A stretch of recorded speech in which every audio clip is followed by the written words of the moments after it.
Hello friends, welcome to your channel ocean maths class. आज हम discuss करेंगे कि देखो त्रिभुज का क्षेत्रफल अपन कैसे ज्ञात करते हैं। अपने को एक त्रिभुज की तीनों भुजाएं दे देगा। जैसे अपने पास त्रिभुज एबीसी दे रखा है, इसकी तीन भुजाएं दे दी। एबी कितने दे दिया 15 मीटर, बीसी कितने दे दिया 11 मीटर और एसी कितने दे दिया 6 मीटर दे दिया। तो जब अपने को त्रिभुज की तीनों भुजाएं दे देता है तो उस त्रिभुज का अपन क्षेत्रफल कैसे ज्ञात करेंगे। तो क्षेत्रफल ज्ञात करने का फॉर्मूला यहाँ पे क्या होता है वो मैं आपको नोट करके बता देता हूँ। यहाँ पे अपन फॉर्मूला यूज करेंगे हीरोन का सूत्र। कौन सा सूत्र यूज करेंगे अपन? हीरोन का सूत्र अपन यूज करेंगे। हीरोन के सूत्र के द्वारा अपन क्या करेंगे, इस त्रिभुज का क्षेत्रफल ज्ञात करेंगे। अब हीरोन का सूत्र क्या होता है, देखो रूट, फिर अंदर एस आता है, फिर ब्रैकेट स्टार्ट, फिर एस माइनस ए आता है, फिर एस माइनस बी और क्या आ जाता है एस माइनस सी आ जाता है। अब अपने को यहाँ पे यानी ये क्षेत्रफल इक्वल टू आता है, इसके सामने क्या आ जाएगा, त्रिभुज का क्षेत्रफल बराबर root S bracket S minus A bracket S minus B और ब्रैकेट एस माइनस सी लिखा जाता है। अब मैं आपको एक चीज बता दूं कि इसमें एस यूज हुआ है। ये एस क्या होता है, अर्ध परिमाप होता है। क्या होता है ये, अर्ध परिमाप होता है किसका, त्रिभुज का। अब त्रिभुज का परिमाप आप कैसे निकालोगे, देखो इस त्रिभुज का अपने को परिमाप ज्ञात करना है तो इस त्रिभुज का परिमाप जितनी भी इसकी भुजाएं है ना इन सबको जोड़ दो। जैसे ए बी, यानी ए बी को मैं क्या कह देता हूँ, ए कह देता हूँ, फिर प्लस बी सी, बी कह देता हूँ, फिर प्लस जो सी ए के बीच की दूरी है उसको सी कह देते हैं। और इन सबको जोड़ देंगे तो अपने को क्या पता चल जाएगा, परिमाप पता चल जाएगा। तो परिमाप को अगर आप आधा कर दोगे तो क्या पता चल जाता है, एस, यानी एस अर्ध परिमाप होता है। तो आप इस ए प्लस बी प्लस सी जो परिमाप है इसमें आप 2 का भाग दे दोगे तो अपने को किसका मान पता चल जाएगा, एस का मान पता चल जाएगा। और आपको एक बात समझ में आ गई होगी कि यहाँ पे ए बी सी क्या है, इस त्रिभुज की भुजाएं हैं। देखो ए बी के बीच की जो दूरी है ना उसको तो अपन ए से बोलेंगे, बी सी के बीच की दूरी को अपन बी और सी ए के बीच की दूरी को अपन किससे, सी से व्यक्त करेंगे। तो आपको ये बात समझ में आ गई होगी कि हीरोन का सूत्र अपन कहाँ यूज करते हैं,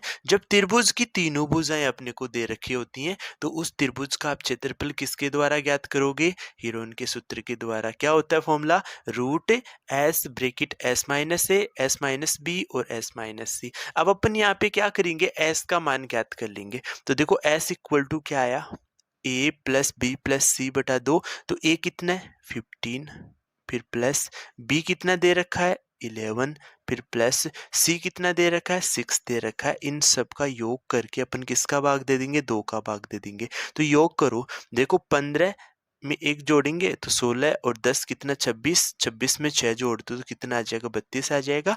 और 32 में अपन 2 का भाग दे देंगे तो यहाँ से जो अपने पास s का वैल्यू आ जाएगा वो s का वैल्यू कितना आ जाएगा, 32 को आप 2 से भाग दोगे तो कितना आ जाएगा 16। और ये सब मीटर में दे रखे हैं तो अपने को ये s का वैल्यू मिलेगा, ये भी अपने को किस में मिलेगा, मीटर में मिलेगा। तो जब अपने को s का मान पता चल गया, ए बी सी तीनों भुजाओं का मान पता है तो अपन इस सूत्र में क्या करेंगे, मान रख देंगे। तो यहाँ से अपने पास इस त्रिभुज का क्या पता चल जाएगा, क्षेत्रफल पता चल जाएगा। तो देखो अपन इस सूत्र में मान रख देते हैं। यस, समझो, देखो त्रिभुज का क्षेत्रफल निकालने का फॉर्मूला क्या था अपने पास, हीरोन का जो सूत्र था root S S minus A S minus B into S minus C था। तो एस का वैल्यू हमने अभी पीछे फाइंड कर लिया था, कितना 16 मीटर। तो रख दो वैल्यू, देखो क्या आ जाएगा, स्क्वायर रूट का साइन ऐसा कैसा लगा दोगे, एस की जगह 16 आ जाएगा, फिर ब्रैकेट में एस माइनस ए तो एस की जगह 16 माइनस ए कितना आ जाएगा 15 आ जाएगा। ब्रैकेट बंद कर दो, नया ब्रैकेट स्टार्ट कर दो, उसमें s माइनस बी तो s का वैल्यू 16 माइनस b कितना आ जाएगा 11 आ जाएगा। ब्रैकेट क्लोज कर दो, फिर इनटू में नया ब्रैकेट s माइनस सी, s का वैल्यू कितना 16 माइनस c का वैल्यू कितना आ जाएगा 6 आ जाएगा। ओके, अब इसको अपन आगे सिंपल करते हैं। देखो स्क्वायर रूट 16 गुना, इस ब्रैकेट को हल करेंगे तो 16 में से 15 माइनस कर देंगे तो कितना आ जाएगा 1 आ जाएगा, इंटू 16 में से 11 माइनस कर दोगे तो 5 आ जाएगा, इंटू 16 में से 6 माइनस कर दोगे तो कितना आ जाएगा 10 आ जाएगा। अब आप मेरी एक बात समझना कि जितने भी आपके पास यहाँ पे जो संख्याएँ आई है ना, इनका आप वर्गमूल कैसे ज्ञात करोगे? तो इसका मैं सबसे आपको आसान तरीका बता रहा हूँ कि जितनी भी ये संख्या है ना, इनके आप अभाज्य गुणनखंड कर लेना। तो सबसे पहले क्या आया? 16 आया, तो 16 के आप क्या कर लो? अभाज्य गुणनखंड कर लो। तो पहले आप इसमें 2 का भाग दोगे, 8 बढ़ जाएगा, फिर 2 का भाग दोगे, 4 बढ़ जाएगा, फिर आप 2 का भाग दोगे तो 2 बार जाएगा, और जब 2 का भाग दे दोगे तो कितनी बार चला जाएगा? 1 बार चला जाएगा। यानी कि 16 के अभाज्य गुणनखंड क्या आ गए? 2 इंटू 2 इंटू 2 इंटू 2 इंटू, फिर 1 आया, इंटू, फिर 5 आया, इंटू। आप इस 10 के भी फैक्टर कर लो, तो 10 के फैक्टर करोगे ना, तो सबसे पहले आप 2 का भाग दोगे, 5 आ जाएगा, फिर 5 में आप 5 का भाग दे दोगे 1 बार, तो 10 के फैक्टर क्या आ जाएंगे? 2 इंटू 5 आ जाएंगे। क्लियर है? अब मैं आपको एक चीज बता दूं, देखो समान समान संख्या के है ना, आप दो दो के जोड़े बना लो, तो देखो एक जोड़ा तो अपने पास ये बन गया, एक जोड़ा अपने पास ये बन गया, और एक अपने पास किसका जोड़ा बन गया? 5 का जोड़ा बन गया।